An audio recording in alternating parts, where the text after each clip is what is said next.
सभी भक्तों को जय माता दी। सभी भक्तों को आज इस वीडियो के माध्यम से बताना चाहता हूँ शिव महिमन स्त्रोत के बारे में। आखिर क्या है शिव महिमन स्त्रोत और किसने रचा है इसको, क्या वर्णन आता है इसका। तो कहते हैं कि एक बार एक कथा आती है पुष्पदंत आचार्य की, जो कि एक गंधर्व हैं।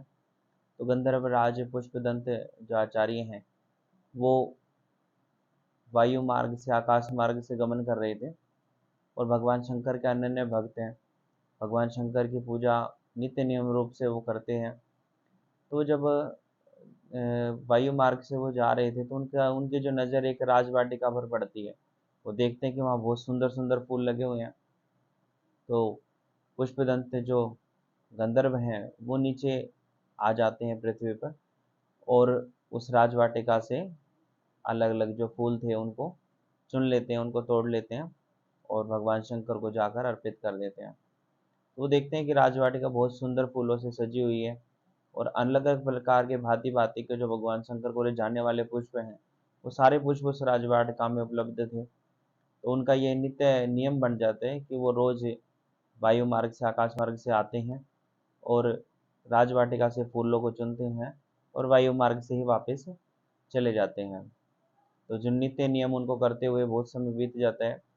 तो राजवाटिका के जो राजा थे उन तक ये बात पहुंचती है कि जो माली थे, जो उसके वाटिका के द्वारपाल थे, जो भी उसके रक्षक थे, वो देखते हैं कि जब भी सुबह देखते हैं फूलों को तोड़ने के लिए तो बहुत सारे फूल टूटे हुए मिलते हैं। बहुत सारे फूल जो हैं खिले हुए थे, लेकिन अगले दिन वो देखते तो नहीं मिलते। तो उनको संदेह हो जाता है। तो जो राजवाटिका के जो राजा थे उस क्षेत्र के, वो वहाँ तक बात पहुँचाते हैं कि कोई एक अदृश्य रूप में कोई चोर है जो आता है और वो सारे फूल तोड़ कर ले जाता है। तो उनको समझ में नहीं आ रहा होता है कि ये कौन है और कहाँ से आता है। जाते हुए कभी दिखाई नहीं देता, आते हुए कभी दिखाई नहीं देता और फूल भी टूटे हुए मिलते हैं हमेशा। तो वो बहुत चिंतित हो जाते हैं, बहुत परेशान हो जाते हैं। तो वो कहते हैं कि राजवाटिका पे और सख्त पहरा कर दिया जाए ताकि उस चोर को पकड़ा जाए कि कौन है जो सारे सुंदर फूल उठा ले जाता है।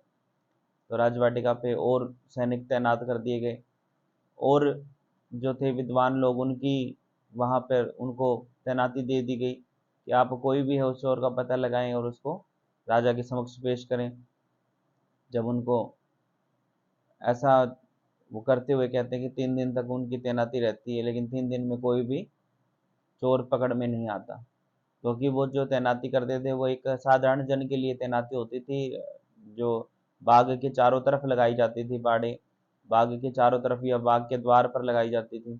बाग के अंदर ऐसा कोई पहरा नहीं था। वो सोचते थे कि बाहर से कोई बाग में प्रवेश करता है। लेकिन जो भी बाग था फूलों का या वाटिका थी उसमें जो पुष्पदंत महाराज है वो सीधा वायु मार्ग से आते थे और वहीं से तोड़ के वायु मार्ग से वापस चले जाते थे। तो आकाश मार्ग से वो आते थे तो किसी को दिखाई भी नहीं देते थे, ध्यान नहीं पड़ता, वो सीधा वाटिका में अंदर ही उतरते थे।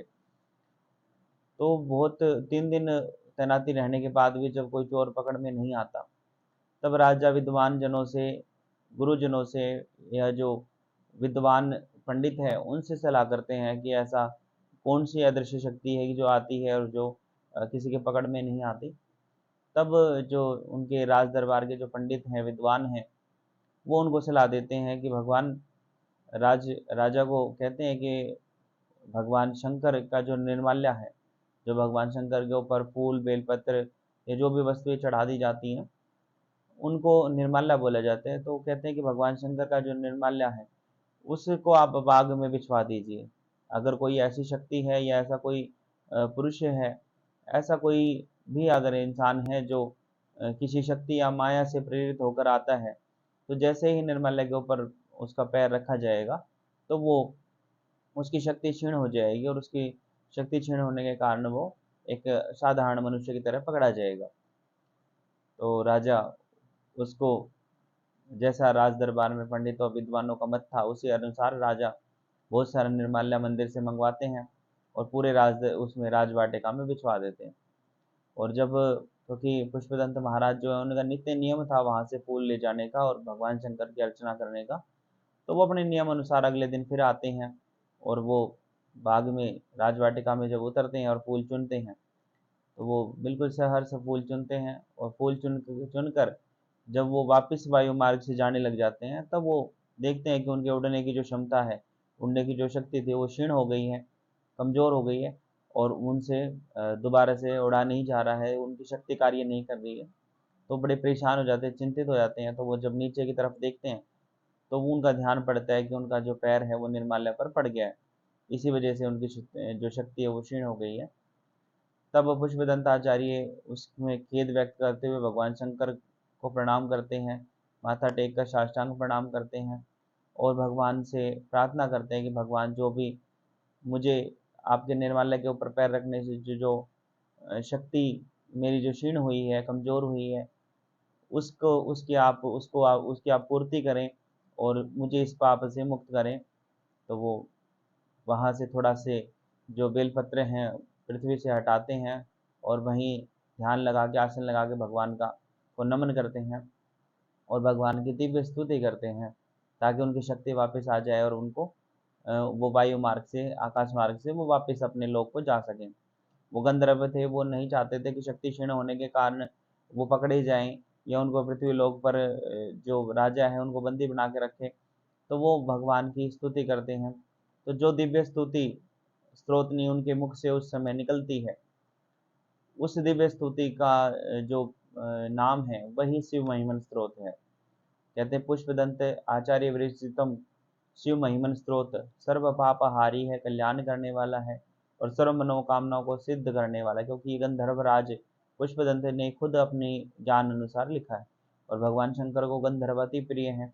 और वो गंधर्व सेन जो राजा पुष्पदंत है, वो गंधर्व लोक के राजा हैं, आचार्य हैं। उन्होंने अपने दिव्य ज्ञान के अनुसार जो भी भगवान की स्तुति करी, उसी को शिव महिमन स्तुति कहा गया। जो शिव महिमन स्तुति है वो महिमनता पारम परम विदोषु यद सिद्ध श्री स्तुति ब्रह्मादि नाम अपि तदवसन्नास्त्य गिरा अथा वाचा सर्वासमति परिणामा विधिगणन ममापेशा स्रोते हर निर्भवादा परिकरा। ऐसे इसकी शुरुआत होती है। श्री पुष्पदंत आचार्य ने जो भी स्तुति की है, इस स्तुति में वर्णन आता है कि दीक्षा दानम तपस्तीर्थम ज्ञान यागादिका क्रिया महिमन सत्व पाठ सकलाम न हरति षोडशो आसमदम स्रोतम सर्वमीश्वर वर्णनम अनुप्य मनोहारी पुण्य गंधर्भाषितम। कि दीक्षा लेने से, दीक्षा दानम कि दान करने से, तपस तीर्थम कि तीर्थ करने से, तप करने से, ज्ञान अर्जन करने से, वेद अध्ययन करने से, विद्या अध्ययन करने से, या गुरुजनों की सेवा करने से, सिद्ध पुरुषों की सेवा करने से, उनके मुख से प्रवचन सुनने से, या जितने भी पुण्यदायी कार्य हैं, जितने भी कर्म हैं, वो करने से भी जो पुष्पदंत द्वारा रचित शिव महिमा स्त्रोत है, उसके 16वें भाग का पुण्य प्राप्त होता है। अब इसी बात से विदित हो जाता है कि शिव महिमा स्त्रोत का क्या महत्व है भगवान शंकर की स्तुति में, कि जितने भी पुण्य हैं वो शिव महिमन स्त्रोत के 16 विभाग के पुण्य तक ही सीमित होकर रह जाते हैं। बाकी जो 100% पुण्य है वो शिव महिमन स्त्रोत से ही मिलते हैं। तो भगवान कहते हैं कि जीव जिस इसी स्त्रोत में एक दोहा और आता है कि श्री पुष्पदंत मुख पंकज निर्गतेन स्त्रोतेन क्लिश हरेण हर प्रियेण कंठस्थितेन पठितेन समाहितेन सुपर्णितो भवति भूतपति महिषा। कि यह पुष्पदंत आचार्य विरचितम स्त्रोत अगर किसी को कंठस्थ हो जाए, तो वो साक्षात शिव तुल्य हो जाता है, और उसके ऊपर भगवान शंकर सदा सदा के लिए प्रसन्न हो जाते हैं। ऐसा इसमें वर्णन आता है। तो भगवान शंकर का बहुत अनुपम और दिव्य स्रोत है, गुरु द्वारा प्रदत्त है, और गुरुदेव ने अपने सन्मुख में ढाकर इस स्रोत की दीक्षा भी दी है, इसका महत्व भी समझाया है, और इस स्रोत को कंठस्थ भी करवाया है। तो पूर्ण पिता परमेश्वर स्वरूप सदगुरु महाराज के मुख से निकली हुई ये स्रोत की जो वाणी है, ये सदा कल्याण करने वाली है, और दीक्षा स्वरूप भी इसको प्रदान किया जाता है। तो भगवान शंकर में आस्था रखने वाले, श्रद्धा रखने वाले इसी महिमा स्त्रोत का अवश्य पाठ करें। नित्य नियम से भी अगर आप पाठ करना चाहें तो एक पाठ इसका अवश्य करना चाहिए, और नहीं तो सोमवार के दिन, त्रयोदशी, चतुर्दशी, पूर्णमासी, अमावस, जब भी कोई विशेष दिन हो तो शिव महिमा स्त्रोत का पाठ अवश्य करें। और बहुत जगह इसका वर्णन आता है। कहते हैं एक बार जो बहुत पुराने जो सिद्ध मंदिर हैं, उनमें भी शिव महिमा स्त्रोत के श्लोक जो हैं लिखे हुए हैं। कई जगह रिसर्च हुई है पुराने मंदिरों में, तो वहाँ भी शिव महिमा स्त्रोत के श्लोक लिखे हुए मिलते हैं। तो बहुत जगह इसका महत्व है, बहुत जगह इनका वर्णन आता है। शिव पुराण में भी शिव महिमन स्त्रोत का वर्णन आता है और बहुत बड़े बड़े सिद्ध महात्मा जो ऋषिगण हैं वो भी शिव महिमन स्त्रोत का नित्य नियम से पाठ करते हैं, क्योंकि इसमें भगवान शंकर का संपूर्ण चरित्र इसमें दिया गया है, संपूर्ण उनकी लीलाओं का वर्णन है और संपूर्ण जो भी उन्होंने लीलाएं रची हैं पृथ्वी पर, या जो भी उनके बारे में जितनी भी बातें प्रचलित हैं वो सारी बातों का इनमें व्याख्यान हो जाता है। तो शिव महिमन स्त्रोत का जो महत्व बताया गया वो अनंत कोटि है। इसको पढ़ने वाला और पढ़ाने वाला, सुनने सुनाने वाला हमेशा अक्षय पुण्य का भागी होते हैं और इसका इसका हमें बहुत पुण्य मिलता है। तो जैसा मैंने बताया, शिव महिमन स्त्रोत के बारे में आप नित्य नियम जरूर पाठ करें। और अगर कहते हैं अपनी शक्ति को उजागर करने के लिए, जागृत करने के लिए, या कोई दुर्बल इंसान है वो अपनी शक्ति को और संपुटित बनाने के लिए और अच्छी बनाने के लिए वो भी शिव महिमन स्त्रोत का पाठ कर सकता है। बाकी इसमें इतना सुंदर वर्णन भगवान का दिया गया है कि ये सर्व प्रकार से कल्याण करने वाला है। तो आज की वीडियो में इतना ही। अगर आप शिव महिमन के स्रोत के बारे में पूरा जानना चाहते हैं तो बहुत लंबा स्रोत है, इसको अलग अलग पार्टों में विभाजित करके ही वीडियो बना सकते हैं, क्योंकि इसमें बड़े गूढ़ शब्द दिए गए हैं, उनका बहुत अत्यधिक महत्व है उसका और अर्थ भी भिन्न भिन्न है। तो उसको अर्थ को समझाने के लिए इनका छोटे छोटे पार्टों में इस वीडियो के माध्यम से हम आपको इसके बारे में बता सकते हैं। अगर आपको शिव महिमन स्रोत के बारे में पूरी तरीके से जानना है और पूरी इसकी व्याख्या सुननी है तो ज़रूर कमेंट करें। जैसा हो सकेगा तो हम इसके बारे में संपूर्ण वीडियो बनाएंगे। जय शिव शंकर, जय भोलेनाथ, जय माता दी।